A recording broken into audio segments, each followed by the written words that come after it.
અમરેલીની Shantaba medical કોલેજના inter ડોક્ટરો દ્વારા ધરણા પ્રદર્શન યથાવત. ઇન્ટર ડોક્ટરોના છઠ્ઠા દિવસે પણ ધરણા પ્રદર્શન. બે ઇન્ટર ડોક્ટરોને કાળઝાળ તડકાને કારણે હોસ્પિટલમાં દાખલ કરાયા. એક હાથમાં છત્રીઓ અને બીજા હાથમાં પ્લે કાર્ડ સાથે ડોક્ટરોના ધરણા. 6 દિવસથી મેનેજમેન્ટ સામે ઓછા સ્ટાઇફંડ મુદ્દે ઇન્ટર ડોક્ટરો કરી રહ્યા છે ધરણા. Reporter Jayesh Limbani, Saurashtra news, Amreli.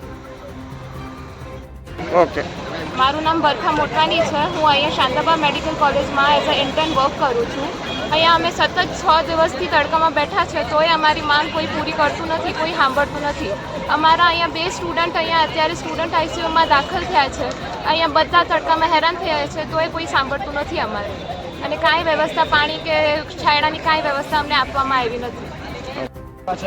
હું શાંતાબા મેડિકલ કોલેજમાં ઇન્ટર્ન ડૉક્ટરમાં અહીંયા છીએ. અમે અત્યારે શાંતાબા મેડિકલ કોલેજના 121 જેટલા ઇન્ટર્ન ડૉક્ટરો હડતાલ ઉપર છીએ.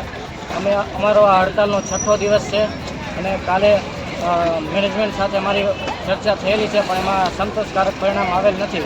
તેથી અમે અમારી આ સ્ટ્રાઇક ચાલુ રાખીએ છીએ. તમે આ તડકામાં ધોમધકતા તડકામાં બેઠા છો તો મેનેજમેન્ટે કોઈ છાયાની કે પાણીની વ્યવસ્થા કરી છે?